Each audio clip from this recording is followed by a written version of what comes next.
Hello, hello, and welcome to the Your Creative Mind podcast. I'm your host, Izolda Trakhtenberg. So happy that you're here listening. I am so excited to bring you today's episode. It is a special one. I am joined by three directors, other directors from a class that I took with the amazing Karen Kohlhaas. We have Andy Reiff, Sara Ruiz, and Stacy Zuberi. We're missing Basil Rodericks. Unfortunately, he has not been able to join us. We're hopeful, though, that he will be able to join us at some point in this episode, and maybe we'll just have a hey surprise. But let me tell you a little bit about what I'm talking about and why this episode is the way it is. Together, these directors, who are all fabulous, we're going to share what it was like to direct everything from A Streetcar Named Desire to Hierba to The Revolutionists by one of my favorite playwrights, Lauren Gunderson, to another favorite playwright of mine, the play that I directed, Old Times. Some of us worked in person, others worked entirely on Zoom, but all of us came away with some surprising lessons about vision, about leadership, and about our creative process. So if you've ever wondered what really goes into shaping a play, this conversation is going to give you an inside look. And I would like to introduce right away to you Stacy Zuberi, Andy Reiff, and Sara Ruiz. Hi, welcome. Thank Yes, you. thank you. This is so fun for me because frankly, there's a lot that I didn't know about this class before I took it. I kind of signed up on a whim. And then we developed some really close relationships, some friendships and things like that. But I think and I hope that we are all people who are constantly learning and constantly wanting to learn. So I'm going to ask you each right now, what made you want to take the directing class with Karen Kohlhaas? Stacy, why don't we start with you? So about 3 years ago, I started directing middle school. I'm not a teacher, and so we did a play. Our first year we did a play, and then last year we did Trek Junior. And so I was just more or less, I really got that directing bug because it was so much fun working with these kids that I decided to see what else, what it's like to direct adults. That's very cool. I love that. And kids are notoriously harder to direct than adults, so that's great that you went from the fire into the frying pan. Andy, what about you?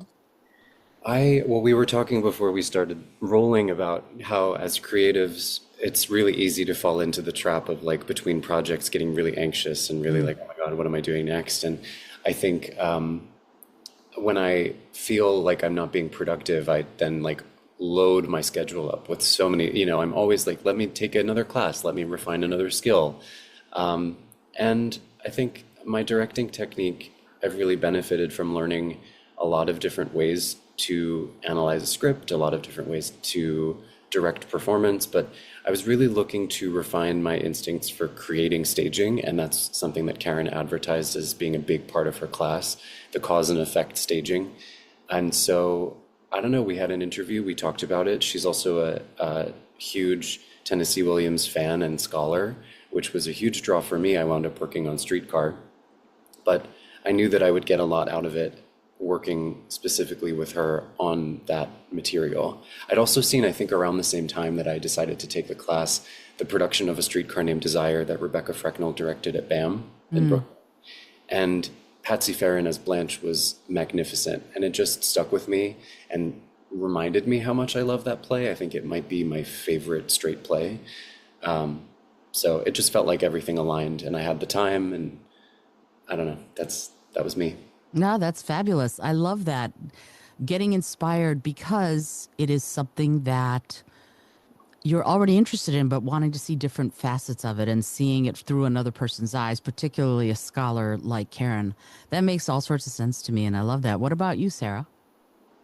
I was looking for a class to take in New York because I spent the summer in New York.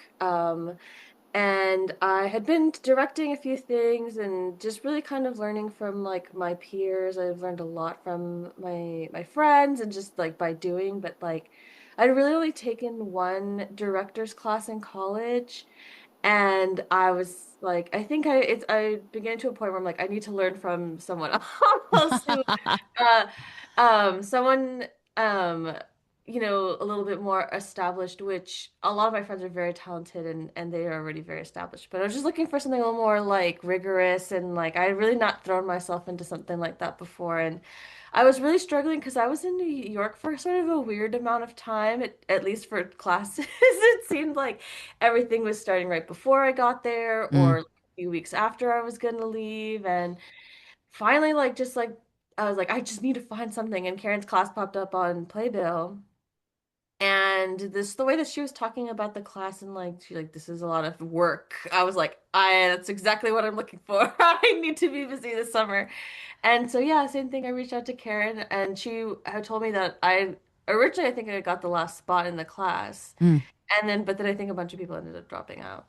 Um so she interviewed me that same day that I sent her the email and she was like, "Yeah, I think you would be great for this." And then the rest is history. Yeah, it is interesting, actually. I remember doing the interview with her and the same kind of thing. And actually, she told me I signed up like That two must days be before her the class. selling point. So she might, you know, the urgency, right? They say, okay, you're the last person I'm considering. No, but it is interesting because for me, it's not that I was interested particularly in something rigorous. It, rigor is great, but what was interesting to me about it was I had literally been writing in my journal how much I missed directing. And the last time, I think I've told you this, Stacy, the last time I directed a play was 38 years ago. So it was a really long time ago. I was in college and I was taking a women's studies class, and as part of the women's studies class, we had to do a social action. And I started thinking, what if I were to direct an all-woman feminist play? What would that look like? What would that be? And so I went to my prof, and she said, well, the whoever you cast, all women, and all women who have either taken the women's studies class or are in the middle of taking a women's studies class. Otherwise, you can't cast them. So it was this weird sort of exclusion of anybody who hadn't. But Feminist okay. only. Yeah, feminists only. But it was really fascinating because I had no clue. I was an English drama major, so I was taking a lot of theater classes, but acting, not directing. And I had no clue how to direct. And then I just went to Benedict Nightingale. I don't know if you've heard of him. He's phenomenal theater critic, but also professor and director. And he's from England, and I went back. He was teaching at Michigan at the time, and I said, you need to help me. I have no idea. And he's like, read this book. And he gave me a book on directing, and I went, okay. And then I directed a full-length play on a $50 budget and realized then that that was the great love of my life, that directing was. And then for whatever reason, I never did it again. I direct a lot of events. I direct singing groups, but I'd never directed plays again. And I happened to be writing about it in my journal. And then I think I saw the Playbill ad too. And that was it. And Basil is here. Look at that. And I decided on the sort of spur of the moment to sign up for the class and went, let's see if I still have what it takes to do this. And that's why I was there. Hi, Basil. Hello, everybody. I'm so sorry that I am late. There was, in the middle of the night, there was like smoke, and then in the hallway, and then one of my neighbors called me. She's like in her 70s, because there was a strange man in her apartment. Like, it was bizarre. Wow. So I just got thrown off this morning completely. But good to see you all. I'm glad everyone's okay. My goodness. Yeah. I don't know what's going on. Like, I don't know, smoke in the stairwell. Never smelled it, never saw it, never heard the alarms. Anyway, whatever. Glad to be here. Yeah. Where are you in your discussion? We're actually talking the very first question. We were sort of hanging out, drinking our coffee, and the very first question was, first of all, welcome, Basil. Basil, if you're listening to this, Basil's the last director in our directing class. We had a sixth member of the class, but he got a play and he went off to do the play. So Josh is not here with us because he did not go through the entire class. But Basil, we're just talking about what it is that prompted us to sign up for Karen's class this summer. Oh. Well, can I hear some of the other answers? Can you recap me? Because I can either make it really brief or go on way too long. So what does everybody else say? Well, I gave a pretty long answer. Stacy gave a pretty short answer. Just this is Okay. you didn't get to hear the introductory bits, but this is a conversation like we're sitting around having a cup of coffee. So Okay, great. Great. Um, I'm eyeing my coffee. Yeah. I So understand. I had directed a piece at 5959, and I just wanted to, and it was the first time, and I'm in rehearsals for a play now, and it's confirming what I thought. It was the first time that every single day I woke up, I was really, really, except for the bitter end, but where I was like hobbling toward the finish line. But every single day that I woke up, that was all that was on my mind. Solving the problems, getting things done. And I had a lot of good insight and technique. And also I'd come from this theater called the American Globe Theater. And they had already run for 17 years before I got there. So their rehearsal and just their entire process had become a machine. Like, I mean, not impersonal, but they really knew what they were doing in terms of rehearsing people and how many times this scene would be created, and how do we, in case of emergency, how do we like work replacing actors or whatever it was. Any problem, they had already had it. And so it was a very good training artistically and then logistically. And so I just wanted to do whatever I could to further a directing career. Because when I wake up in the morning for acting, I'm very excited to be in the production. This is probably something I shouldn't say publicly. But I'm always intrepid because I feel like, oh my God, where am I going to have to emotionally go today? Like, how many boxes do I have to check off? Like, they're just, I don't know, something about directing is a sweet spot for me where I'm absolutely have no imposter syndrome, no, I'm happy for everybody else who's doing it. I don't have any, it's just a lot of positivity. I'm very glad to learn from people, other things that people are doing. Whereas, you know, when I'm acting, it's I feel like a little bit of an egocentric, it's egocentric and why didn't I get that role? I want a bigger role. Like I just did, actually, when we had our table read for this last play, they were like, okay, so what do you think? And I said, I just want more. I want more. I want more lines. I want a bigger role, which they ended up giving me because the truth was the character was a little bit underdeveloped and it is a small role. But I never thought that way in directing. Like it was, directing for me is just kind of, it's the most selfless I can be, and I think it's the best parts of me. And so I took Karen's course to further this. And I had also I'd taken 2 other courses with Karen, the monologue class, which I think is excellent. It's just so great for any contemporary material, and also that entire kind of Atlantic theater process is takes a long time to grapple with, but was really wonderful. And so I was familiar with it and how methodical she is. I was in no ways prepared for what I got this summer, but I knew how methodical she was. And so that's why I really wanted to take the course, just to be with her, to sponge from her, and for the directing. That's awesome. I love that notion though, the that it's the best part of you. And I agree with you. When I'm directing, I'm in that same boat. I feel like I'm there to support everything else that's going on, even though as a director, it's our vision, but yet we have to do so much to make sure that everybody else has what they need to do their jobs. And I'm a fixer personality, so I tend to jump into that with both feet. But I do want to sort of, it's interesting to me because I started the class and I was thinking to myself, what the hell is going on? In part because so much of what she was like, I get practical aesthetics and I understand what that is. And I love poring over scripts and screenplays and seeing what's there. But a lot of the stuff that Karen was talking about at the very beginning felt very like I was reading Swahili or Greek or something, and I didn't get it. And it took a while for me to get it. So I kind of want to go back to the beginning, thinking back to our very first directing assignment in the class, that the first sort of scene that we did, whether you were doing it in person or online. I'd love to ask you, what's something unexpected that you learned about how you work as a director? Andy, why don't we start with you?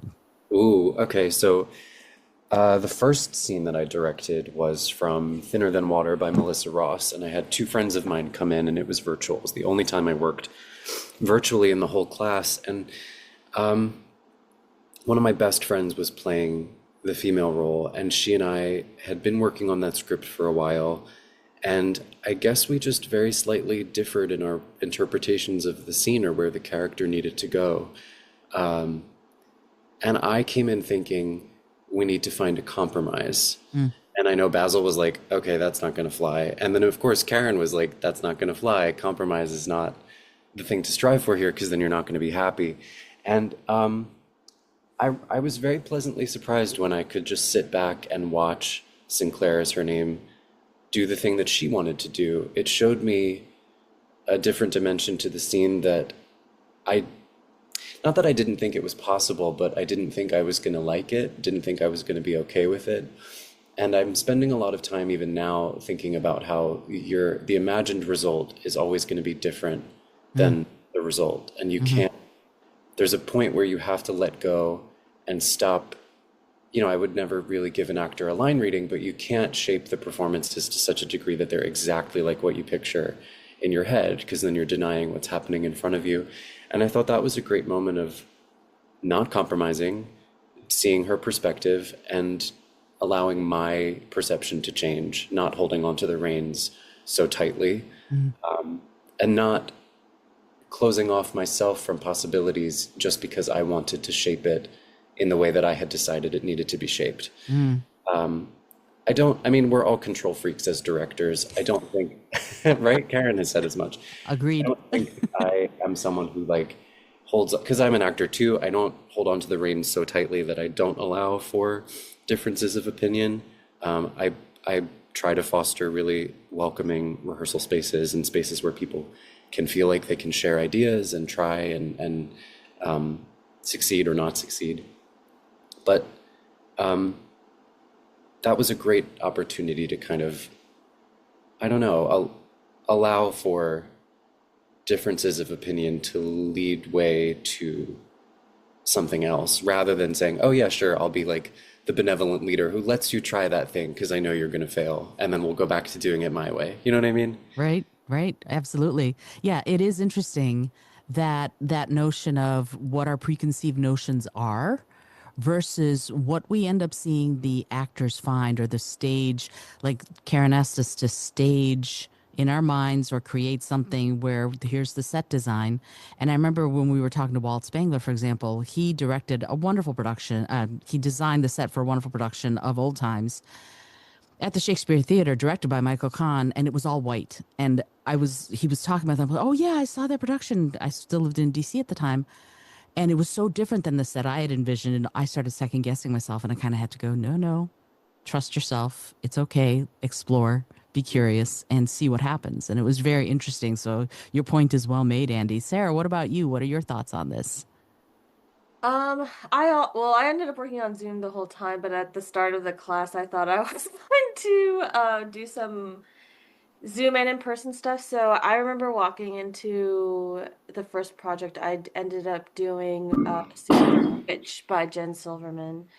And the actors I cast, I had worked with on a Jen Silverman play before called Collective Rage, a tale in play in five Bettys. So I knew that they would get it, like most of it, like the humor. There's a lot I wouldn't have to like force onto them, but I really just struggled with the staging of it all, which is great because that's what I needed help with. I knew from the beginning, but like I remember like I don't know how much Zoom theater you all watched during the pandemic. I watched a lot of Zoom theater. I was in maybe one Zoom theater production of A Midsummer's Night Dream, and it's fun, but I don't know. I think at the time it definitely was like this is just holding me over until um I'm back in person. And so I was a little nervous about like actually staging it. And then of course like Karen like took like 2 seconds and was like, why don't you stand this way? And maybe if you moved over to the right a little bit, it would change everything. And then it did. And I was just like in shock, like to witness that. And I think that really just put me on the path of like, okay, if I think what really scared me was like that they're obviously not in the same place. Like these people are physically not in the same place, even though they're supposed to be. And mine took place in like a bar. So I felt very like hands-offish and was like frightened. I'm like, I don't know how to make it work. And I think the more I worked on Zoom, the more I was just like, you have to embrace the fact that they're not in the same place. Like it's gonna be way more magical if they can use whatever they have in their space, even if it's not reciprocated. So I think like that sort of set the tone to like let me let go for the rest of the class. I still had like the tightest grip on everything because again, control freak. For sure. And I'm a Capricorn, so that's just like Oh, yeah. I don't know if zodiac signs have much to do with it. I think it's choice of profession. You have to be at least a little a control freak to want to direct. And then it can be a real exercise in frustration when things aren't going the way you envision, and there's a relaxation there that can take place for some people. I have yet to find it. I tend to be very tightly wound. Basil, what about you? What did you learn that was unexpected about how you work as a director in that first assignment? I learned all of my bad habits. That's what I learned.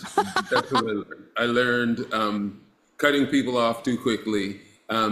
A lot of the things that Andy talked about, like, oh, okay, you go ahead and try that. I'm going to watch you as you fail. All of those things, I just learned what I really learned, and I learned it very much later on in the process, was, the way that she says, she doesn't say boulders, but it's boulders, rocks, sand. It's the larger things. And what I really learned was the negative and the kind of the lack of creativity in cutting a person off too soon. I was not one, because I came from American Globe and it was all Shakespeare, and there wasn't a big emphasis on table reads. He was such a good director that kind of all of that knowledge that you would get, it would be discussed while you were rehearsing. And so I've never been that big on table reads for a number of reasons. However, I think for what I learned was, for you to start off and for everybody has to be on the same page. They really have to be on the same page. You have to get people on the same page in order to let them go. Because if they're really running off in the wrong direction, time is limited. And so now you've got to like rein back in the sheep that went backwards on the mountain and get them back to the plane that you need. So we really have to get everybody understanding what this is about, where we want to go, etc. And then you can explore and make mistakes and learn at your own learning curve, because everybody's going to have a different learning curve. So for me, that's what I learned the challenge was. But if you can get everybody on the same page so that they can learn at their own pace and explore and feel very comfortable in making mistakes, like please foster an environment where people feel very comfortable making mistakes, then what you get is much better than what you could have anticipated you were going to get. Much, much richer. Just, can I illustrate that at all? I went ahead, and I think Andy did too. Oh, I forgot to Andy sent me a referral for a woman to film, and I didn't. She wrote a really nice reply, and I had gotten somebody by then. We got to reply to her. Okay, so Andy, tell your friend she's fantastic. I appreciate that. But I went on to film what we had worked on. And once the pressure was off of like, oh, we got to be in on Monday, and then and all of the technical pressure to like make sure your computer was working and to just to be there and all the pressures of being in class, And they were able to run it, the whole thing, and without that kind of pressure. It was amazing, like the leaps that the actors made. Like it was really like stunning to find out. Also, if I could just make this answer much longer, is one of the things that you learn in this process that I was really surprised to learn is technically, because Andy and I did hybrid, and the things, because I'm a photographer, I already had kind of an eye for, I didn't really have an interest in cinema or film or anything, but just learning the most effective staging. It was super helpful, and super helpful for that, just to constantly use depth. I will never look at, I did a lot, like Sarah, I did a lot of pandemic performances. I was with another theater company called Hedge Pig, and they were great. And we did a lot of pandemic shows. And hello, this is Basil. I don't know whose phone that was, but somebody's phone is ringing. So at any rate, but just the constant use of depth and just to create the most drama between two characters or between the characters was phenomenal. And also, last thing that I learned in watching other people's who did not do hybrid was the power cinematically of the close-up. Because though I will say hybrid was a beast, and Andy, I would love to hear his comments on it. Doing it hybrid, and I don't know if your listeners know what hybrid is, but it's when everybody is in the same location, but you're broadcasting it out on Zoom. So it's kind of a hybrid of theatrical staging as well as cinematic staging. But seeing people who only did it via Zoom, but with Karen's method of using left, right, and the depth and so on and so forth, and just the power of when they would come close up, you can't beat that. I mean, while I found hybrid incredibly interesting and it taught me a lot, there was just something so fascinating about just having a face in the screen. It's that voyeuristic thing that humans have, where we're able to look at you really close up, examine, project what you're thinking, guess what you're thinking, in a way that we are never able to do kind of in real life. And so there was real power in that. So I learned a lot. It was learning every 30 seconds. Yeah. And Basil, you've now answered the next 6 questions. Okay. Yes, that's me. Because I'm like, I'm Gemini. Well, I'm a Libra, so air signs, yay. But what's interesting to me is literally I'm going, yep, he's answered this one, and now he's answered that one. So that's cool. I love it. You prescient. I like that. Stacy, what about you? What is something that you learned that was unexpected about how you work as a director? Well, I don't know if it was unexpected, but I learned that what you can never assume, ever. That's for sure. And like, if you think that something has worked with one group of actors, it might not work for another set of actors.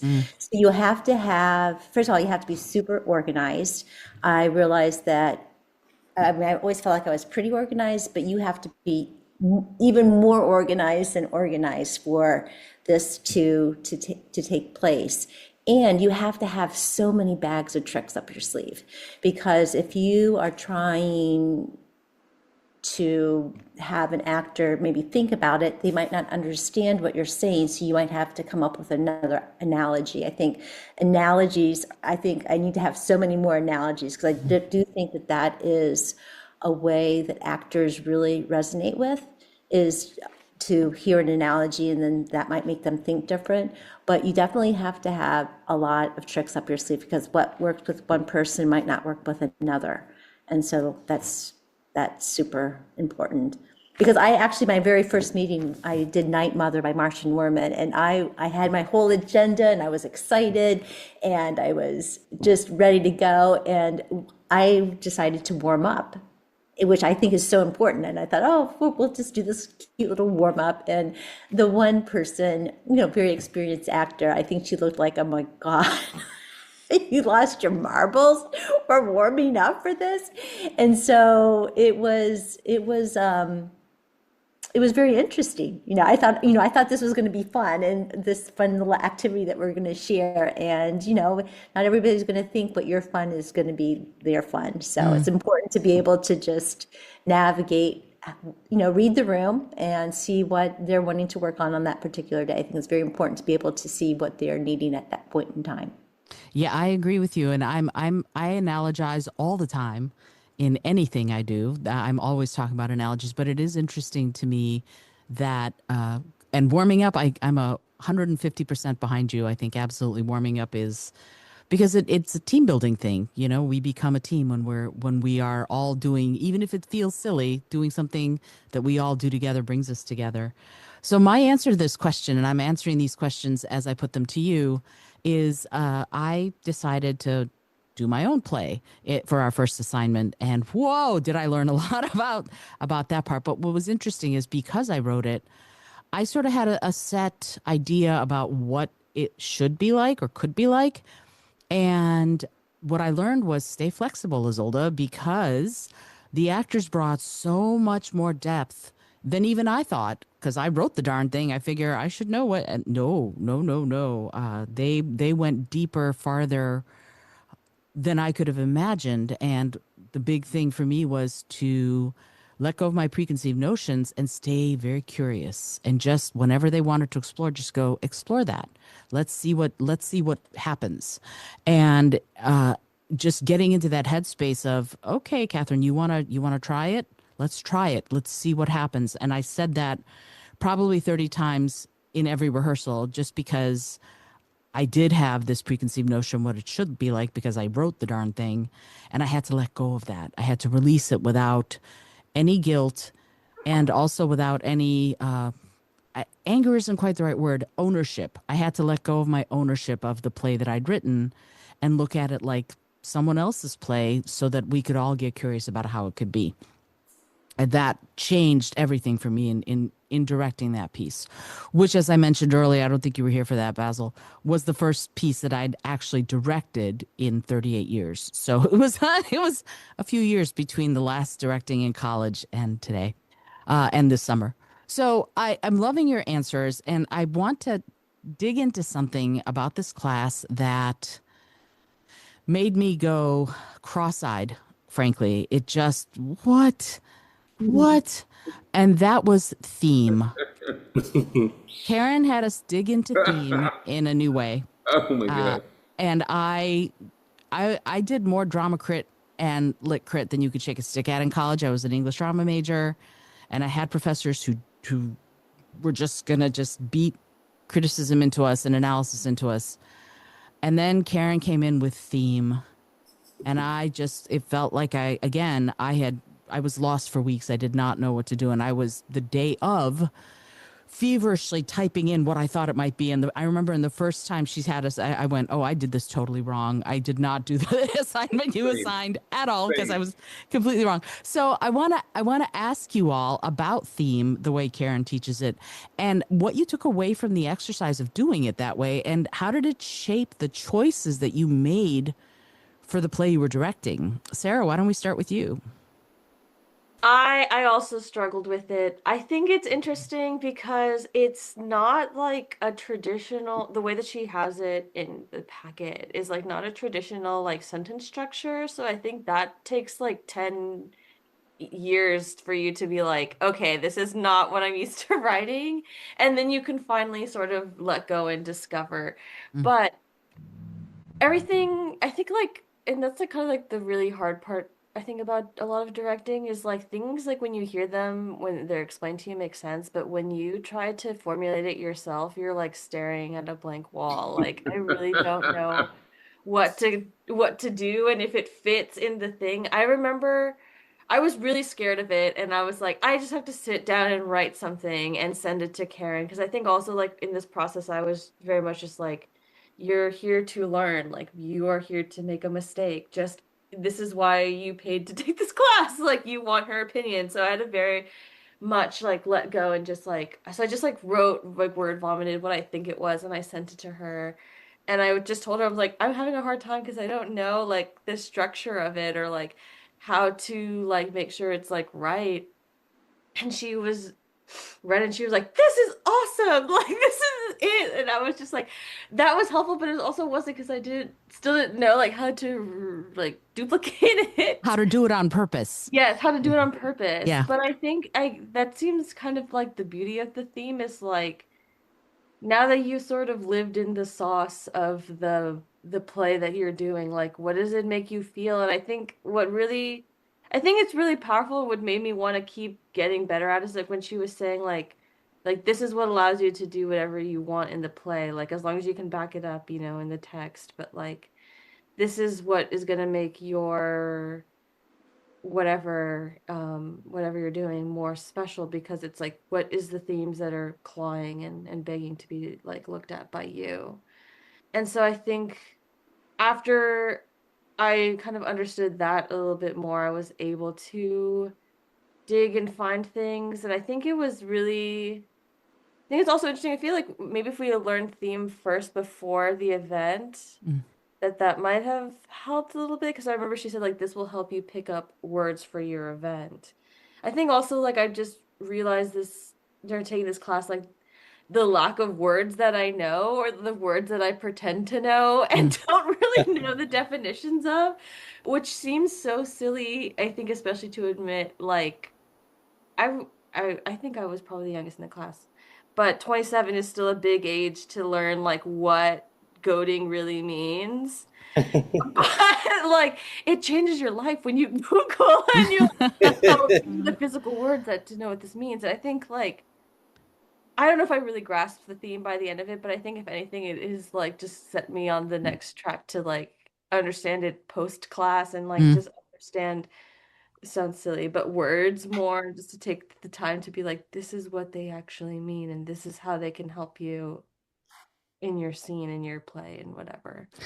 It is interesting. I can't even say the God, Isolda, the thesaurus becomes your very best friend at that point, because I remember having to let me look up words for hate, detest, deplore, despise, all of the loathe, abjure, whatever, because there were only so many different ways that I could say some of the things that I could think of. And it's very, yeah, your point is well made, Sarah, that we have to push those boundaries when we're doing this kind of work. It's very interesting. Basil, what about you? What was the I theme don't. like for you? Um, does anybody have their theme, like a piece of their theme on them at their fingertips? Because Yeah. I'm just wondering, if I were listening to this conversation, I might be lost in terms of what theme is.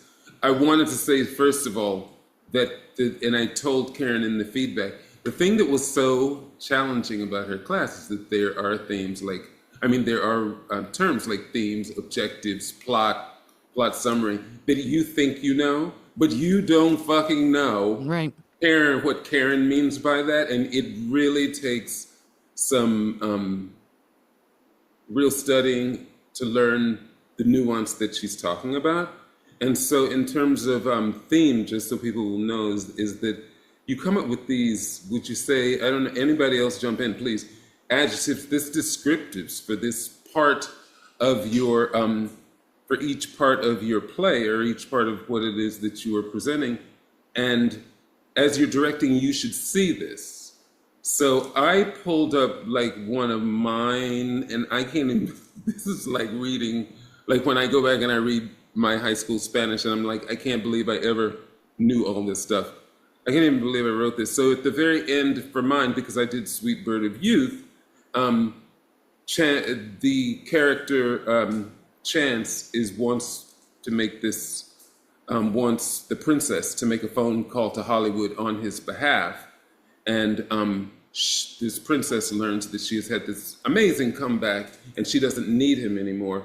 So I know that for my theme at the end, I had written brutally exposing fuckery, devastatingly severing contrived bonds, bitterly confronting inevitable uselessness, bitterly surrendering to relentless time, and the climax ruthlessly confronting fantasy and pulling off a mask to reveal a monster.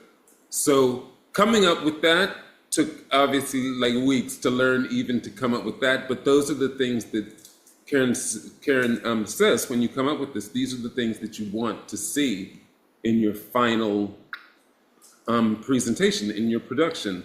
And so that was theme was a super challenge, as was plot summary, as was everything, because you think that you know what those mean, but she really uses them as very precise tools to help you direct.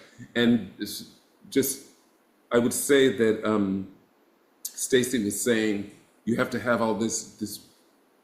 You have to have so many bags of tricks for each actor, just to back up all these situations.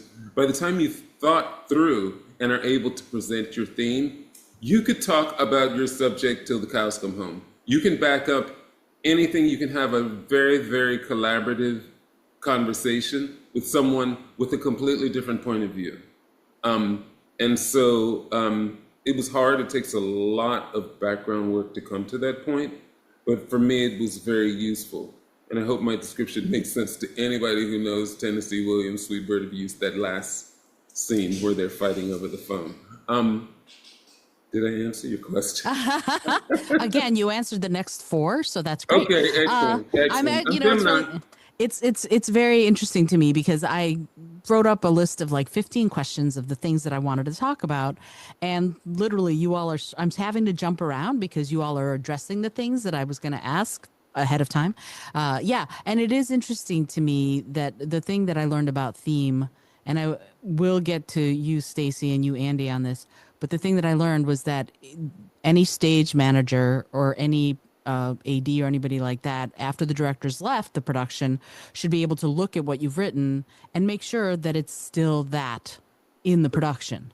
And I just remember thinking that was so brilliant, because you don't know if what you envisioned and what you worked with and what you ended up developing with the cast is what's happening 5 months down the road. But if you have that theme written out, you can do that. Stacy, what about you? You and theme. Well, definitely, word hippo became my best friend. And so what I did is I actually used a lot of what I did is I wrote everybody's adverb verbs that they use because they were so beautiful down. And I think once you started using adverbs, verbs, and you saw them down, then they were easier to come up with when you already had a list going. But I think for me, it was amazing if you change the adverb or the verb, like boldly or however, and if you made it just a little bit of a change, how it could be a big change as far as the action of the actor. So I think having very specific adverb and verbs helped me as a director. And I sometimes also think it helped the actor to understand what options could they play with. Cool. I love that. Yeah. And it's interesting. I never showed the theme to my actors. They never actually saw it. So, because I was always literally the day of writing it furiously. So they never saw it. Andy, what about you? I didn't show my theme statement to my actors either, but mostly because I try to avoid, once we're like up on our feet, doing things that are going to make them think too much. I want them to be out of their heads and doing. But maybe I'm in the minority. I really enjoyed working on the theme statement. I found it pretty easy, not to brag. Brag. I think yours you should was very brag. good. Yeah, You yours were. was I very loved good. listening to yours. I did. Thank you. Yeah. There was a way of thinking about it. It was so helpful to me to get specific, like Stacy, you said, and it so shapes, and Sarah, like you said, the themes that you particularly see in this play, the things that you want to highlight, without muscling anything into the material that isn't necessary or isn't really there.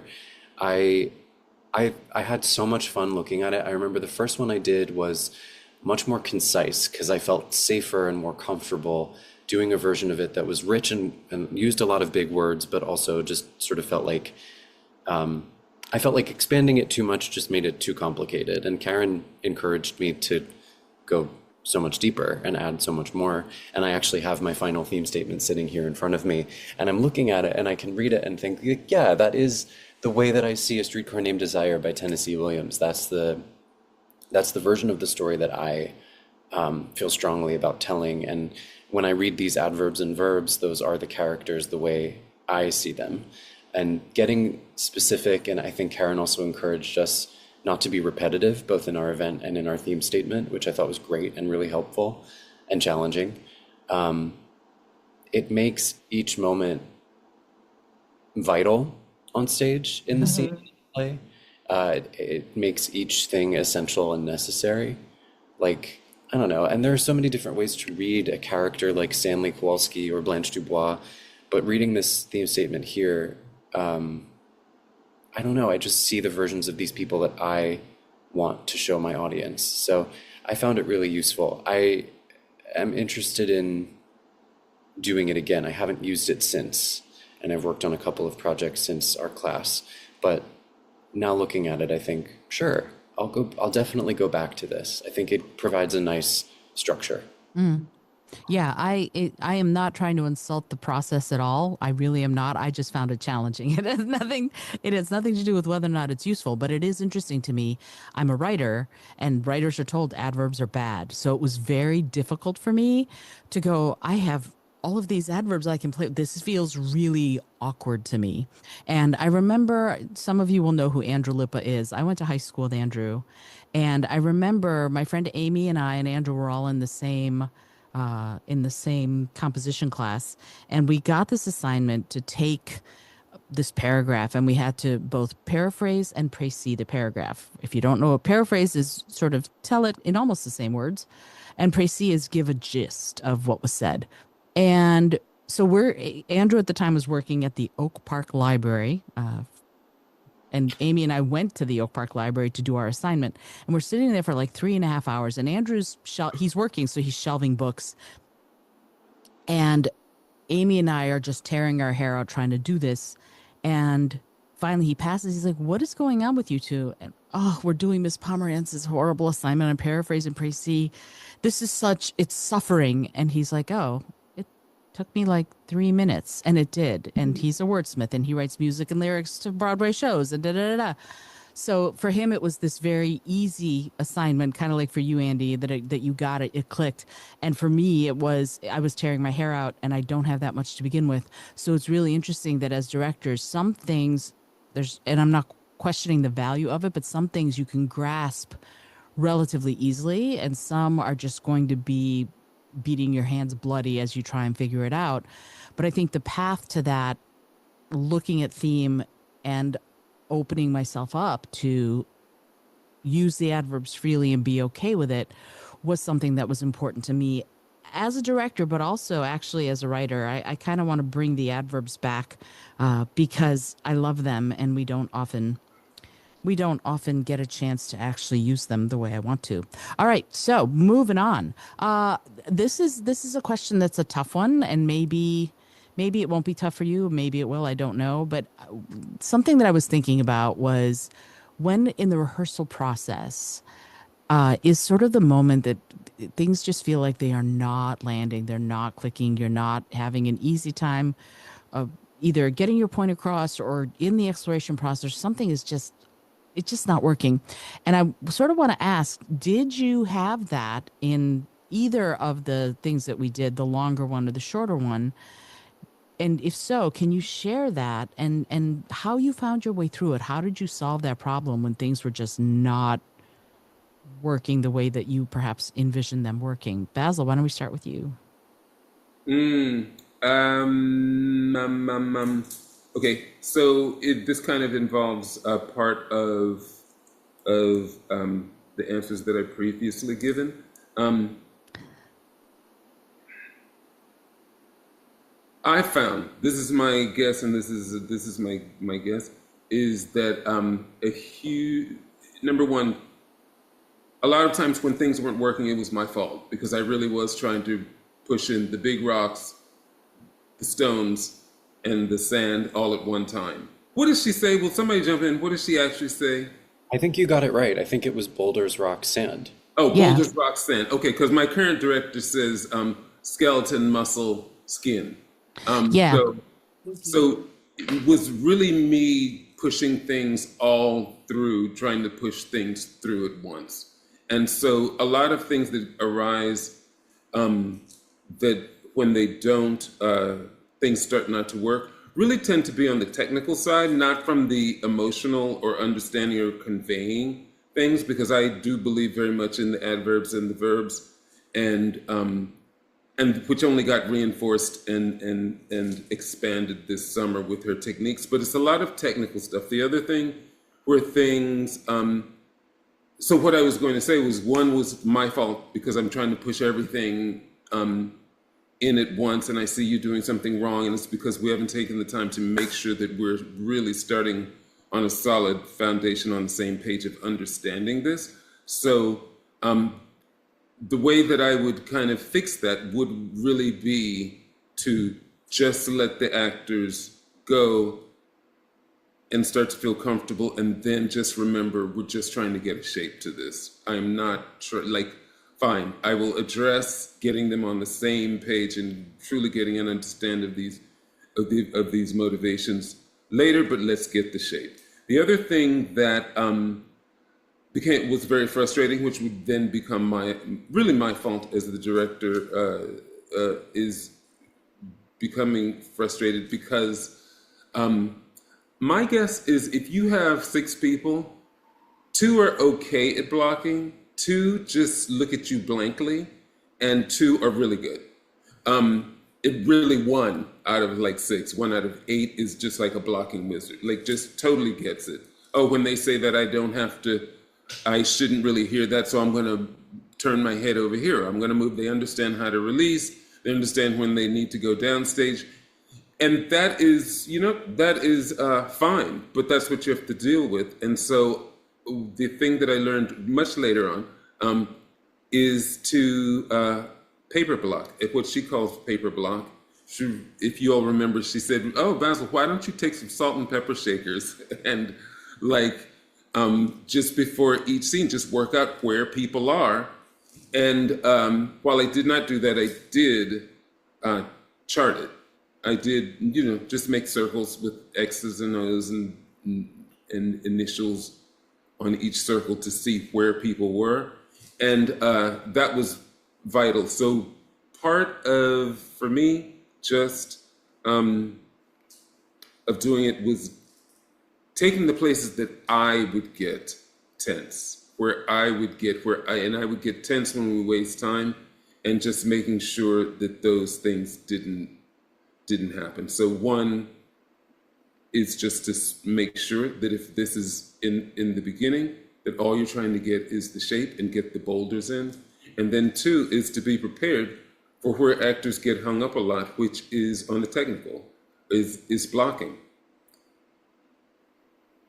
Yeah, it is interesting to me that you are talking about boulders and rocks and sand, because I worked at NASA for many years, and that is getting the volume of an object, right? Getting a volume, let's say, of a jar, you'd put in the big rocks, then you put in smaller rocks, and then smaller, and eventually water, because water will take all the air out, and then you get your volume. What's interesting to me about that, though, is that if you put the water in first, you'll fill it up too much, right? Or you put the little sand pieces in first, you'll fill it up too much, and then you won't have room for the bigger stuff. And so it works really well, provided that we as directors have that vision of what those boulders are to begin with. And that goes back to me to doing sort of a script study, if you will. Stacy, what about you? What is something that went wonky that could have, that you needed to sort of figure your way through? I think blocking in general, because I had 4, and then I actually developed my own system of boxes on a page, and so then I would have X's and for the characters, and that did really help, because Karen's really she teaches us the importance that we only move when there's a purpose. And so I think, in the beginning, I had a lot of movement and I could see that. I maybe couldn't see it when I'm actually watching them on Zoom. But then when you actually chart it down on a piece of paper where I had my boxes on are all mapped out, then I'm like, oh, wow, this character is moving a lot. So it's easier for me to see on paper versus than actually on Zoom. So that was helpful for me. Nah, that's very cool. It's almost like storyboarding. That's very interesting. Andy, what about you? I think the toughest moment of the rehearsal process for me was that day where I realized that I had been blocking. So I worked on, for your listeners, I worked on scenes 8 and 9 from Streetcar. Scene 8 is Blanche's disastrous birthday dinner, and scene 9 is Blanche and Mitch, their second scene together, where Mitch finally confronts Blanche about her lies. And in the first scene, I used my laptop and I worked hybrid, so I had my actors in the same room as me, and I used my laptop and my webcam to try to stage it and be conscientious of how you guys were going to see it once we zoomed in. I didn't do that as much for scene 9, and I realized maybe our last rehearsal before we did like a dress, that I had staged it very much thinking about it in a proscenium, as opposed to, like Basil has said, using this medium and really taking advantage of depth. And I think I'd done my actors and the story a disservice by putting some of those climactic moments far away from the camera, which might have felt correct in the room, like, in person, it looked fine to me. It didn't raise any red flags. But once Karen saw it and once you guys were seeing it, I think I understood that she and you guys must have really, the audience really craved an immediacy to such an important storytelling moment. And I felt bad about my work after I left that class. And I thought, oh, I'd really, because I tend to think that when an actor isn't getting something, or when a moment isn't landing the way that it's supposed to, I typically say it's tacky to blame the actor. I like to try to take the responsibility on myself as the director and, think, okay, I haven't given them the tools or haven't spoken to them with language that they understand to help this really come to life yet. And once I let Karen make a couple of adjustments to those climactic moments between Blanche and Mitch, all of the work seemed to be done for the actors. Like, their performances came alive in such a different way, and it gave them a dimension that I just don't think I was okay with what we were doing. I actually came in that day to class thinking, ooh, Karen's going to be impressed. Generally speaking, over the summer, I was proud of the work that I brought in. I know Streetcar really well. I think I cast it well, but that day was humbling. And like Sara said, I was like, okay, I had to remind myself, I'm taking this class to make mistakes, to learn, to be better. I'm not coming in fully formed. So yeah, I think just reminding myself of those principles of, you're staging for an audience, not, necessarily for people in real time in the same room as, does that make sense? Like, Oh, yeah. I wasn't staging for a living room or myself standing 2 feet away from them. I needed to take advantage of depth and stillness and motion to really make the story come to life. And I was humbled to see the performances of the actors take that extra neck, particularly Mitch. I struggled to give him action. Yeah, I struggled to give him things to do in the space. I felt obligated to bring him into the room, to Stella and Stanley's apartment, and give him stuff to do so that he didn't stand there and look like an actor standing on stage in the scene. And something Karen said was, well, he's not in his space and he's uncomfortable, so maybe he could just stand there. And that stillness and discomfort actually opened something up for us that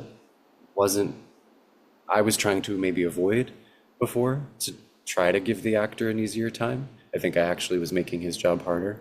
So yeah, I was humbled by it, but I walked away really grateful that we'd made those changes, because the actors, I could see in them after we left the room that night, there was so much more ease and so much more confidence in what they were doing. Yeah, that makes all the sense in the world to me. Mm-hmm. I remember Andy's that scene so well, and I remember Mitch, and I remember looking at it because at that time was having the same problem in a similar problem, and I had to go back that week and figure out a whole reblocking thing. And during that, I had replayed yours and replayed mine, and I was looking at it and solving problems. And I remember and showing my actors, and I remember watching Mitch in particular and going and telling my actors, this is what it looks like when this can get into a discussion of how much is on the actor and how much is on the director. And I do think it's tacky to blame the actor, and I really try to help my actor feel comfortable. But the first time that Mitch was blocked, I thought that is when the actor is hiding from their audience. That's what it looks like when the actor hasn't made a strong enough commitment to be with this. Something, and I feel like we may not necessarily have covered it in Karen's class, though I'm sure she would say, yes, that is covered because you're sticking to your adverbs and your verbs, and if they're really doing those fully and you're paying attention to all these rules. I can only summarize, kind of say it, that there is also a subliminal thing that has to happen where you tell yourself, that's my audience, and part of this is for you. However you come to terms with your fear of the camera or your fear of the audience, however you come to at peace with that is great, but it has to be done.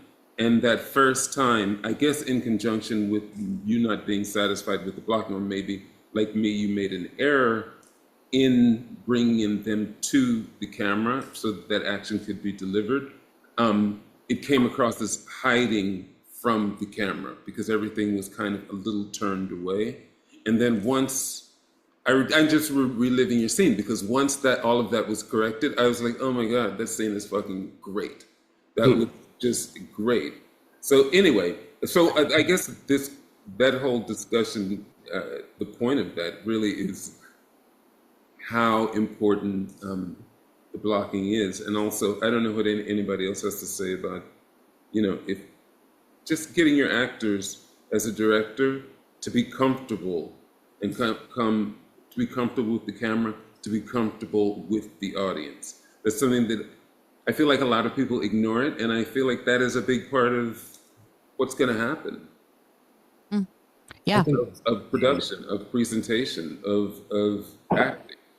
And being comfortable with being uncomfortable. Yes, being comfortable with being uncomfortable. Yeah. That was a good lesson for me in that moment. The other problem that I kept running into, now it's jogging my memory, was that I was trying to block with the room in Ripley. I remember saying at the time, I was beholden to the architecture of Ripley Greer. Because I was blocking it for where the light switch was in that room and where the door was in that room. And in order for Mitch to turn that light on practically, he had to cross upstage, like very far away from the Zoom screen.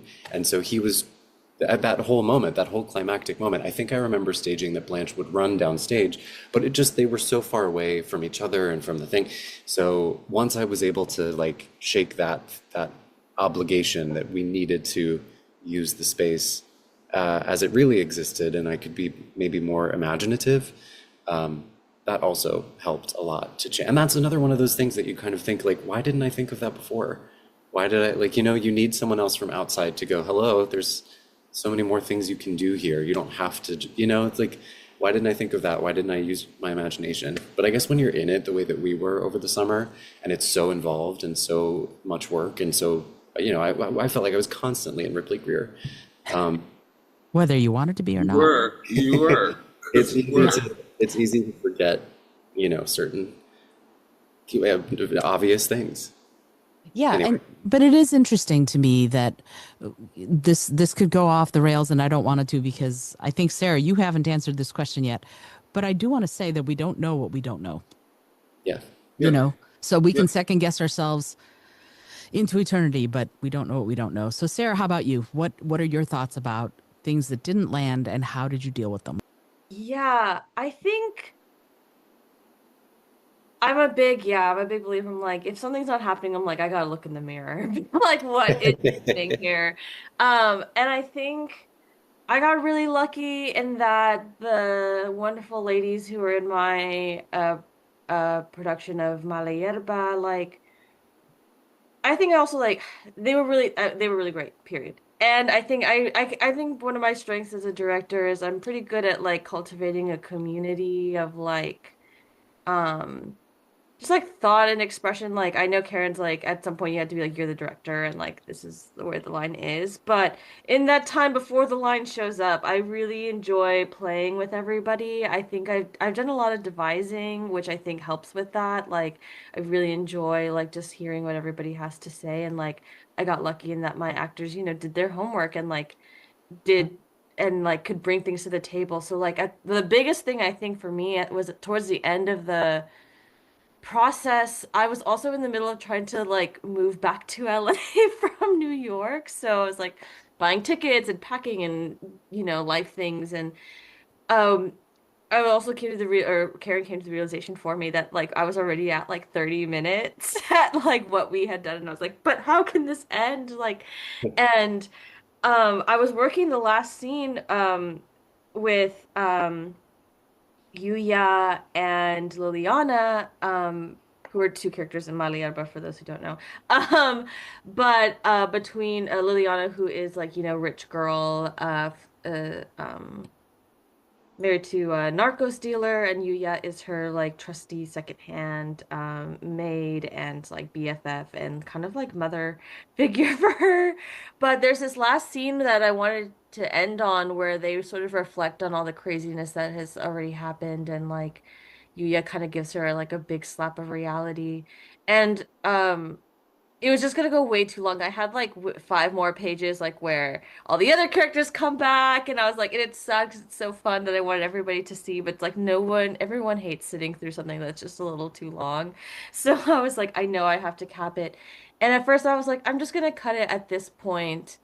And everyone was like, okay, cool. And we read it, and I was like, this just doesn't do everybody's acting justice. This just doesn't do the story justice to have it just cut in the middle. And I was like, I just told them, I was like, I really don't know what to do. Like, and Christina and Julia, who play the characters, were like, well, let's take a look at it.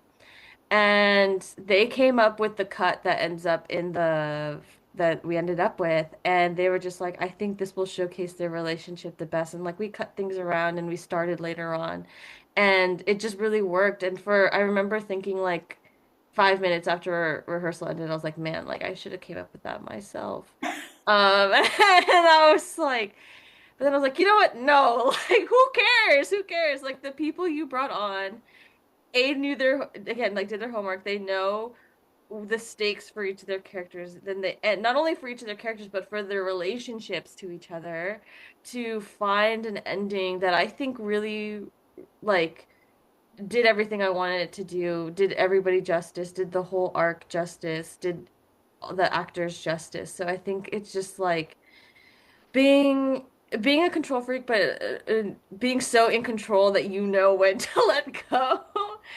I think, and like just being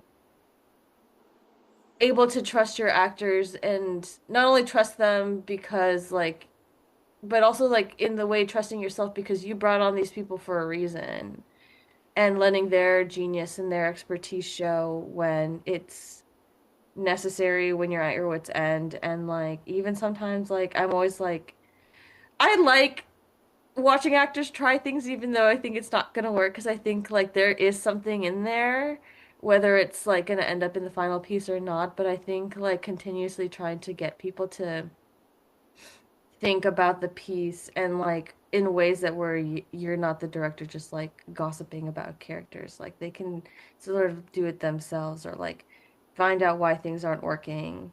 And then they'll maybe trust you a little bit more as to why you're like, it can't work that way.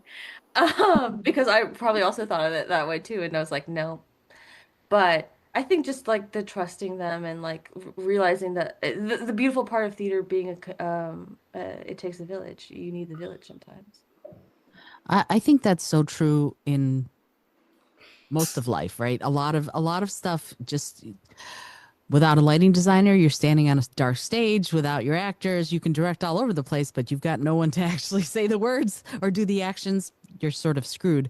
But it is interesting to me when we're talking about this, the thing that Karen said to me, well, to all of us, that I just took away from this, especially with directing old times, they call them pinter pauses for a reason. There are all these pauses, and it's supposed to be uncomfortable, and it's supposed to be this almost eviscerating thing where they're just some very dysfunctional people trying to be functional.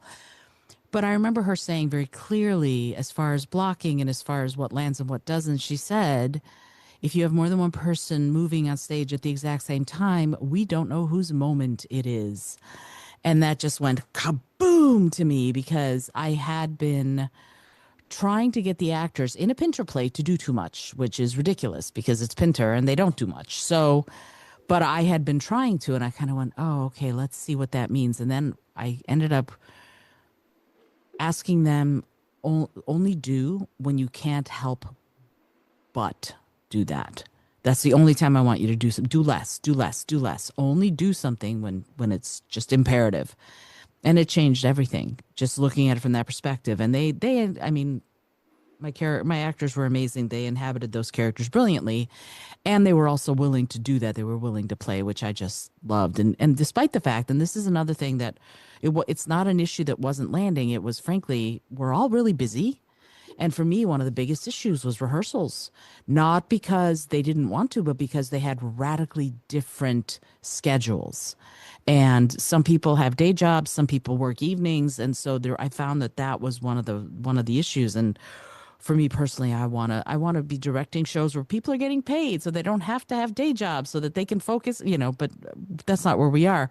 But I know that we're all busy. I know that everybody who's doing theater, and I was just talking about this with someone last night at this event that I went to, and it's that we're constantly in this position of you have to support yourself with a job while you're doing all your creative stuff around it for so many people, whether you're an actor, director, maker of any kind, whatever, performer, doesn't matter.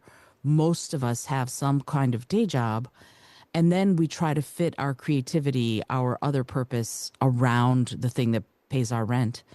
And so I wanted to ask you all about that. Like we as creatives need practices to sort of keep ourselves steady and to keep ourselves creative. And I would love to ask, do you have a routine or a ritual or a quirky habit or anything that drops you into the creative flow around all of the other stuff that you need to do the work of your life? And Stacy, I'd love to ask you first. Well, I think that I actually have my most creative time during working out. So either if it's on a run or I've come up with great things swimming or just hiking. So my creativity is actually doing some type of cardio movements when my brain is actually the most creative. I love that. Dopamine is a big thing. My husband has he's got ADHD and he's a cyclist, and he's like, well, got to go get my dopamine hit. And he goes out and rides his bike because that's what he needs. And I think finding that is fabulous, especially in motion. Mm-hmm. I'm about to turn 59 in 2 weeks, a little less than 2 weeks. And I got to tell you, that's my big thing, is stay in motion always. Andy, what about you? I also really love exercise. I do a workout in Tribeca called The Class that I'm obsessed with. I wouldn't be surprised if I have already told you guys about this, but it's a HIIT class, high intensity interval training or high impact, I forget which. And it's also mixed with like yoga, Pilates, and somatic breath work. Awesome. So a lot of the time we're doing things like burpees, jumping jacks, whatever, body weight strength training, but we're also making noise and releasing sound. And a lot of the principles that I hold really dear when I'm in the rehearsal room are things that are related to that practice, being comfortable with being uncomfortable, recognizing when you're stopping because you get in your head and you just don't want to, as opposed to, pushing yourself through that discomfort to find something really rewarding on the other side. And I always feel, I schlep because I live on the Upper East Side. So I schlep down to Tribeca and I do this workout. And I always feel the difference before and after. And if I skip it because I've been out the night before and I had, an extra martini and I can't wake up or whatever, I miss it. I always feel that regret. That's a huge part of my routine. I also find that sometimes disengaging from from theater or from I've also worked in the fashion industry. I am a costume designer. I love clothes. And sometimes I just can't find it. Sometimes I just have no idea what I want to look like, how I want to dress. I can't figure out how to tell the story even of myself. And sometimes just taking myself out of it, taking myself out of theater or fashion, whatever it is, reading a book, watching a movie, going into someone else's creative work, and even just looking at people on the street, that can be enough to kind of shake me out of it and refresh so that I can come back. It's like you put it down for a second and then sometimes it's oh, that passage in a book actually relates to an ongoing project of mine in ways that I didn't even understand or didn't think that it would. And now I'm excited again. And now I'm ready to or I don't know, I just got this different pair of jeans in this different size. And okay, now they actually tell the story of me the way that I want to. I don't know. Everything I do is creative. So everything is kind of connected in sometimes frustrating ways. Yes. When you're putting that much energy into stuff, Yeah. what do you fucking do that Right. actually helps you? Right. Yeah, absolutely. And that energy unfocused can become something very unproductive and uncreative. And so focusing it, rearing it in a way that's going to produce something, create something that is something that feeds you and sort of creates something for the rest of the world, perhaps, can be challenging. So I am right there with you. I totally get it. Sarah, what about you? First of all, I just also want to say getting dressed for me is that same battle. It's like, can you just put clothes on? No, I cannot just put clothes on. It is not that way and has gotten me into trouble numerous times. But I guess I would s- I ha I love I'm taking notes because I feel like I am not that way where I can just create a space or get me into something. I think I'm more project based, and so if I'm working on something, then I'll be creative, which is not fun and learning not really sustainable for the amounts of things that are rattling in my little noggin. But I think for me, I am really lucky in that, my roommate, who has been my best friend since high school, she's an actor, very talented, Camille Rosso, plug in her. Um, we will goof and just start, if we're literally 2 nights ago, we were at home on a Friday night, out on our balcony having a little smoke, and she's like, "Let's play the question game," which is an improv game when you only talk in questions. And we're also in the middle, we've been in the middle of this for a long time, but we're first taking it seriously. We're writing a sci-fi political stoner thriller. Um, and so we're like, okay, let's base the question. You give yourself a scenario, um, and then you just start talking in questions. So we were like, okay, it's our first day on the ship going to this big job that we have. Go. And I'm and we're hungover, I'm and so I'm like, what time did you wake up this morning? And so but we'll just do that. And especially when I was in New York, we were doing that pretty much every night where we'd have a little smoke and just go off the rails and improv and write. And sometimes it's even just while we're cooking. So I'm pretty lucky in that, I guess I have someone who kind of pushes me in that direction when I'm not there naturally. Um, so that's find a buddy, I guess. Find your bestie. I love that. Yeah, I groups of any kind like that where you are, if not working together, sort of accountability and having someone to bounce off of is a beautiful thing. Basil, what about you? I am like your husband, like ADHD and biking. I must do that. I have to bike, really have to bike. And I find that I come up with my best ideas during that time, but I actually have to really implement a routine of calming the fuck down. Like so actually just before I got on with you, I just finished chanting. I do Buddhist chants, Nam Myoho Renge Kyo, and all that. And that really, I've got to calm my mind down, because I do everything that I'm involved in is creative as well. But I'm constantly jumping ahead and thinking, oh, what if I film that? And what if I start doing monologues with other actors and filming those? And what if we film part of a scene? And why don't you do postcards of this theater thing?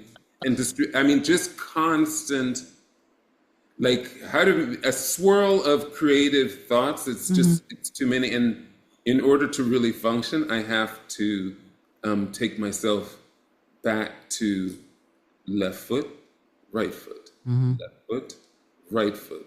And so I do a simple breathing exercise, breathing from 20 down to 1, and I know I'm good to go if I'm not thinking of the other numbers first. Right. And then I could be really creative about what I'm doing right in that moment, versus clenched about all the things and all the possibilities throughout time, in the past and now. Like, yeah, I have a problem with that. So there we go. I am right there with you. It's funny because I've never been diagnosed with ADHD, but I have a lot of the hallmarks apparently. And I dance and I do yoga. Dancing has to happen at least once a day, at least for a few minutes every single day. And yoga, I've had to deal with myself for the last 27 years now, that I'm not required to do yoga every day, but I'm required to unfurl my mat and I'm required to step on it. And I can step right off if I want to. But I can count on two hands the number of times I've stepped off the mat without actually doing yoga. But the requirement, because I have a huge problem with authority figures. So saying you must do yoga every day will just make me pissed off. So, but the other thing I do is I journal every day. I've been doing morning pages since 1997. And that's what's helped me write 9 books and be in a bunch of anthologies and a bunch of plays and just do all of the things. And the other thing that I love to do as far as routine, I go people watch. I just go out somewhere. I go to Bryant Park a lot and just watch the people walking by. Stacy has read my play called Listen, which is based on about 25 years of eavesdropping. I have a great memory, so I literally have written down the conversations, weird, bizarre, incredible conversations people have had in cafes and on the street for about 25 years. And I took all of that and turned it into a play called Listen. And that wouldn't exist if I didn't do that, if I didn't listen to other people. And that's one of the reasons I have this podcast, is because I love finding out what makes other people tick and how they view things and how they speak things. So that's all part of my routine. And I'm like several of us, this is all we do. Creativity is all we do. And for some of us, it's easier. You can make money enough to pay all your bills with your creativity, and sometimes you have to supplement. But it is interesting that, especially for artists, we are often told either don't quit your day job, or that the art is a supplemental thing. The creativity is a supplemental thing to the things that pay your bills. So my hat is off to all of you who are living lives that will give you the life of the artist that you are. I think that's amazing. So I have just a couple more questions. And I know I told you, Andy, we'll be done by noon. It'll not be a problem. But no, it turns out we're all talkers. So I would love to ask you this silly question. And I have a couple of more silly questions. But this one, let's say a brand new director comes to you and begs for a single piece of advice that will save them weeks of trial and error. What would you tell them? Andy, how about you? Oh boy. A single piece of advice? I don't know if I can make it that succinct.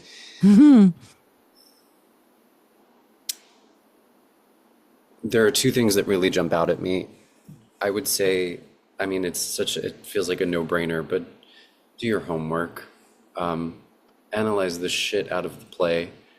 Know the story that you're going to tell.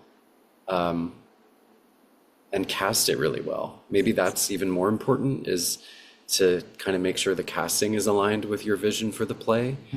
Because I think if that's strong, then even on an actor's worst day, or, we're working on an indie level a lot of the time. We don't have the money to pay actors not to have a day job. You know, they're coming at it with not as much rehearsal time. Even if it's the last thing on their brain and they're coming in to do a show late in the run and they've been doing a billion other things, their essence or their personhood being close enough to the character or capturing the thing that you want to highlight in the character will tell the story to the audience, even if everything else fails.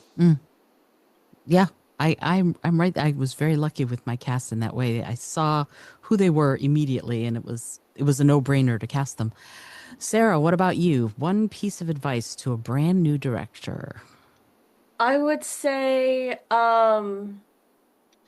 everything you need to know is in the text. Like and I think that is freeing and really hard because you have to do your homework and you have to really understand what the playwright is saying. But also read Backwards and Forwards by Oh, David it's Ball. such a great book. Changed my life this summer. I kept joking around saying that David Ball was my boyfriend because I would take it to the bars and drink and read Backwards and Nice. Forwards. I'd go out and eat a sandwich and read Backwards and Forwards. So read I Backwards and Forwards and know that everything's in the text. I am literally rereading that book right now. But right now, it's So like the fifth funny. time. Yeah, it's very I'm funny. like, keep it, stop. Like the stamp collection bit, I think is so funny. It cracks me up every time. I love it. Basil, what about you? I think that I would repeat what I said, which is that come in. I think Andy said it best as a big umbrella, do your homework. But I think if there was nothing else I would tell a director to do, it would be to know your entrances and exits for each character and block and have blocking ready. And if they supersede your expectations in blocking, excellent. If they don't know, because that will afford you the time to have these conversations when you finally need to get the fine strokes down. But if you really are taking up a tremendous amount of time in your rehearsals getting blocking done, someone's going to get short shrifted. That's just the way that it works, and it's usually the minor characters, because you're going to make sure your major characters are there, but the minor characters who are so freaking important are going to get short shrifted. So the bottom line is think of ways to maximize your time, and the ways that I can think of maximizing your time is to know your entrances, your characters' entrances and exits, know their props beforehand, and most importantly, have your blocking an idea, a very specific idea of how the blocking should be, and then if they supersede it, fantastic. Cool. Stacy, how about you? Well, I agree with what everybody else said. I would definitely say do not have everything set in stone. Do not come up with the plan that you're going to be set in stone. That will never work. Definitely recommend a table read for sure. I actually liked how Karen encouraged us to do a second table read, like during, midway through the rehearsal process. And on the first rehearsal, seeing what the actors bring. So not really have a vision yet formed, and see what the actors bring themselves, because I think there's so much talent out there, and it's really important to see what they are envisioned first. So again, just not be set in stone and do that table read. Yeah, and I'm sort of going, yes, what you said. Absolutely. I think the thing that for me, I chose a play I love. Old Times, I adore Pinter. The only other playwright I would have done is Stoppard, but we didn't have enough time or room to do RNG or Dead. So no, I couldn't do it. But really, you need to love the play you're doing. And if you don't love the play you're doing, find what you love about it. Find the things in that play that strike your curiosity and make you just fall in love with it, because you spend so much time with the play and on the play and thinking about the play and thinking about everything.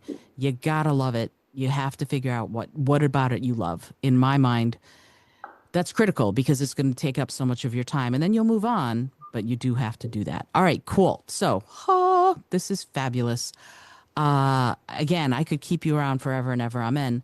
I have another, literally, we didn't get to 8 of the questions that I had, so I'm going to stop now. But I do want to ask you all, and this is just if somebody wants to know more about the work that you're doing and where they can find you online, or if you're doing a show that you'd like to promote coming up soon, I would say this will probably air the beginning of November, second week of November. So that's the time frame we're looking at as far as, this, because somebody said, I have a play opening next week. And I'm like, no, this won't be on then. So it would not work.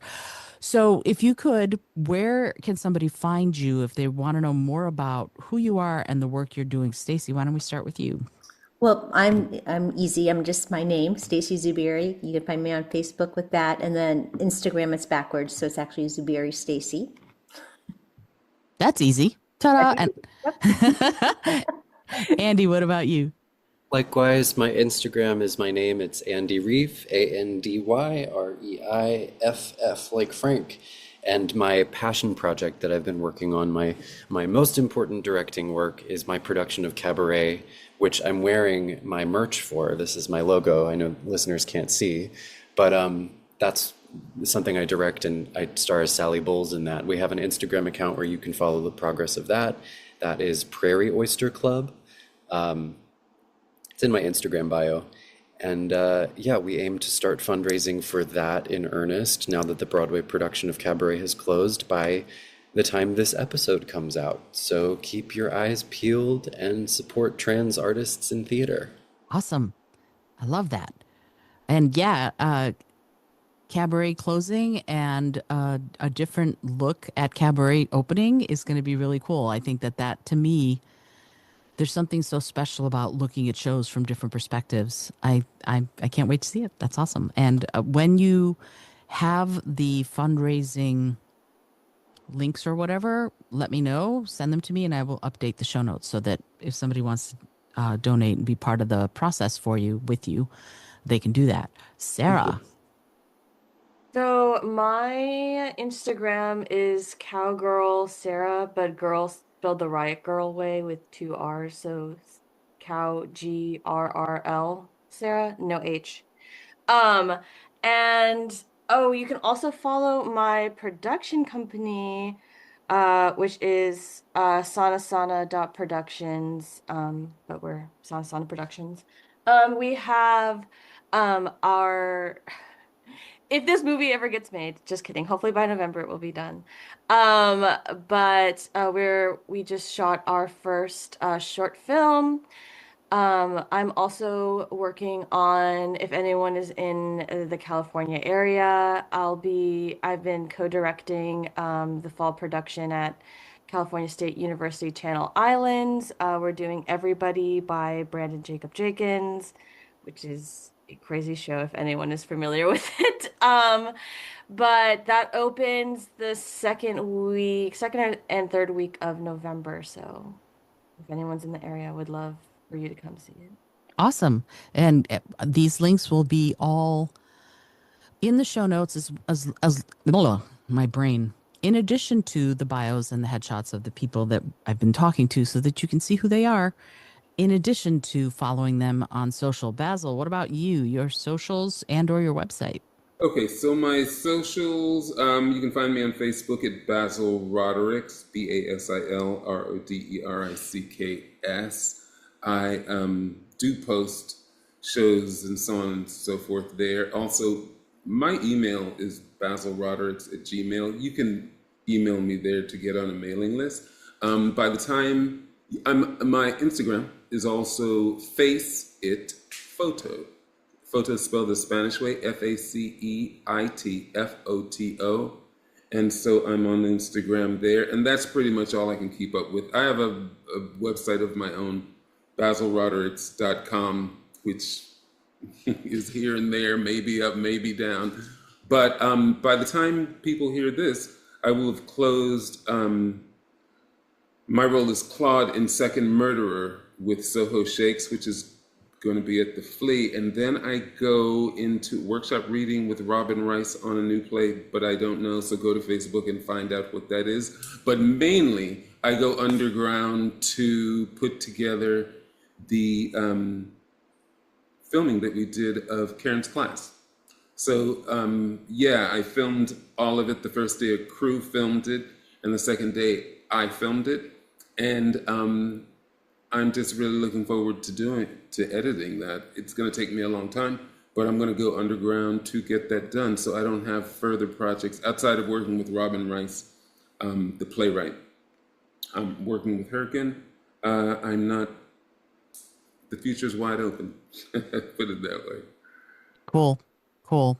Yeah, it is interesting to me to when we're doing a recording and it's a month or two out, and there have been times that I'm 6 months out. So people go, but I want to talk about the thing that I'm doing now. I'm like, great, but it will be in the past by the time the episode airs. And that's the thing about this podcast, is that it is sort of evergreen, because a lot of the stuff that creatives are thinking through and working on and developing for themselves keep going. This is a spiral. It's not a straight line. We're constantly revisiting the things that we learn and the things that inspire us and the things that make us want to go do more. What's interesting to me right now, I was talking to Jackie Shiel, who played Kate in Old Times, and she's doing something similar to what I'm doing. I'm not really doing any stage work this year, and in fact, I've stepped away from performing a little bit so I can focus on writing. And I said this to somebody the other day. I said, I'm currently writing 3 books, 2 plays, and 1 musical. And she said to me, do you sleep? And I said, yeah, about 3 hours a night. And she's like, that's not enough. You're going to go insane. And I'm like, probably. So there you go. That's my process for the autumn, is I'm working on all of these various things. And I think we owe it to ourselves to get rest, even though most of us just jump into the next project. Speaking of rest, I have 2 more questions. They're very fast. Hopefully you all have the time to answer them. And they are as follows. The first question, and you will each hear the question, so only the first person will have a "what are you talking about" response.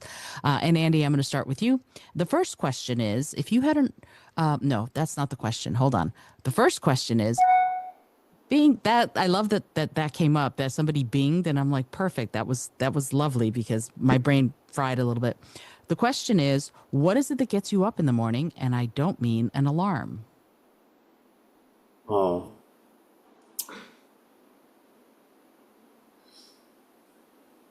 Oh God. I'll keep it very succinct. Another opportunity to try and make my parents proud of me. That's very sweet. Yeah. I love that. Thank you. Most people say my cat sits on my head. That's actually my answer. Not nearly as wonderful as yours. Sarah, what about you?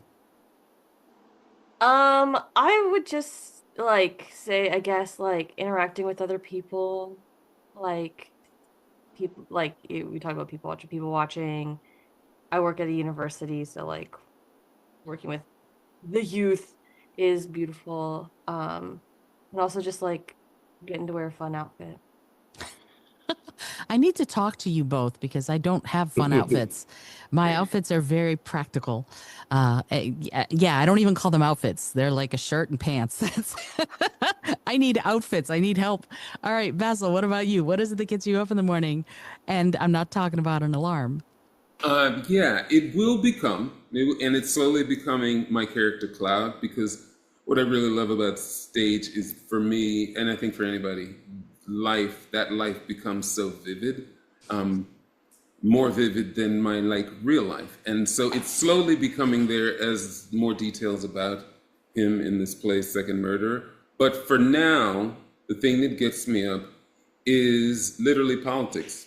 I get up and I call Kirsten Gillibrand, I call Chuck Schumer, I post on their Instagram, just because I do believe that small actions are very valuable, because things come across feeds and timelines that should not be normalized. And so that's what gets me up. I'm not going to go in and get into a long battle with people at all, but I will not let you scroll and I see something, and I am putting it in here, I hope you don't lose listeners or whatever it is. If I see something about Charlie Kirk, we're not going to let that go. I will not get into a long battle, but I will not let it be normalized. I will not let disappearing of immigrants be normal, where my friends just are like, oh, people don't, you can put up a headshot on Facebook and you get 211 likes. Oh my God, you look amazing. And then you can put up, there are 1,200 missing people from Alligator Alcatraz, and you get 4 people. That's not right. That is a driving force for me in the AM. Slowly it will become cloud, which is great, because I'm kind of disconnecting to let that take center stage, but it is politics. You and my husband need to get together and go out for a beer. And a bike ride. And a bike ride, yeah. And a bike ride. Yeah, because you two are very similar. It's what he spends a lot of his time doing that, and he's a professional clown, so it's very interesting to get the professional clown's perspective on it. But yes, he also is very politically active in that way, and I agree with you absolutely. As an immigrant myself, it's a weird place to be, to know that that people are just gone. And for me personally, I'm not leaving the country right now, because coming back to the country might not be possible. So I'm not traveling. I'm not going anywhere by plane, because I don't know what it will mean on the other end when I get to where I'm going. And it's weird. It's freaking bizarre. It is just beyond the pale of bizarre. But let's move on. Stacy, did I ask you the question or no? No, you didn't. But Okay. I get up. I'm basically, I think I was just born a happy person, but I get up. My reason to get up is to learn. I love learning about myself. I love learning about other people. I love learning about just everything. I feel like you can learn something every single day. Just being with you here today, I've learned something, and it's just, I love being able to get new information all the time. It's just always get excited. Sometimes it's bad information, but times you can still learn from things that are negative too. So I think it's just, I like to get up to learn Yeah. what I'm going to learn today. Yeah, and I love that, and it's my answer to that is curiosity. I wake up curious. I wonder what I wonder what the day will bring. I wonder what that's my reason for being, is to be curious and to satisfy that curiosity. And here is the very last question I will ask all of you. And the question is, as I said, a silly one, but I find that it can yield some profound answers. And I'm going to start with you, Sara, but here is the question. If you had an airplane, environmentally friendly, of course, that could skywrite anything for the whole world to see, what would you say? What would I say? Okay, I guess I could also get a little politically, but I think the right thing to say. I'd say free Palestine. Okay. Basil, what about you? Oh my God, you're talking to a diehard romantic. I used to get helium balloons as a second and third grader and tie a Dixie cup to it and just float it off. And it always said the same thing. I love you, I love you, I love you. That's all I'd write. I love that. That's beautiful. Stacy, what about you? That there are many paths to do good. That's lovely. No, that's great. That's a hard question. That really is. I know. I designed it to be kind of a, Andy, what about you? It is a tough question. I think I would write, you are where you need to be. No, I love that. It's, I don't know that I can hold to that truth. Because I'm hardly ever satisfied, but I love that as an aspirational thing. Yeah. My answer to that. Yeah. Actually, on his note, because we do this with our middle schoolers in drama club, is we always end with "You are enough," and so I think that's another good one to have up in the sky too. Yeah. You all will hear my answer to that question with how I close the show. So I'm gonna I'm going to do that in a minute, but I would love to thank all of you, Stacy, Andy, Sarah, and Basil, for taking the time in your very busy schedules to be here and talk about this. This has been such a delight, and like Stacy said, I've certainly learned a lot. I'm super grateful to all of you for taking the time to be here. Thank you so much. Thank you. For having us. This has been great. Yeah. Fun. Yeah. This is super fun. And the cherry on top will be Karen is also going to be on the show at some point. So we're going to have the sort of the actors, the directors, and then the instructor is she's going to do an episode. Yeah, I'm very excited to have her on the show to talk about this stuff.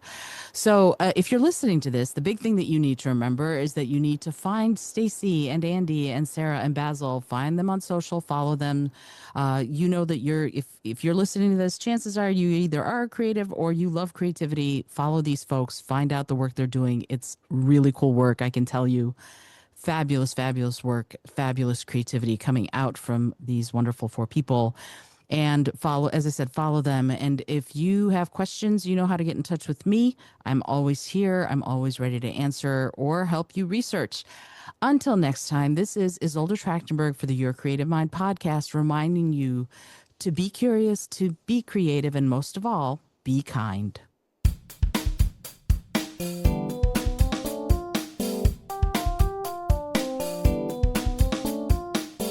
Thanks so much for joining me today. I really appreciate you being here. Please subscribe to the podcast if you're new, and it would mean the world to me if you told a friend about it. Today's episode was produced by Izolda Trakhtenberg and is copyright 2025. As always, please remember this is for educational and entertainment purposes only. Past performance does not guarantee future results, although we can always hope.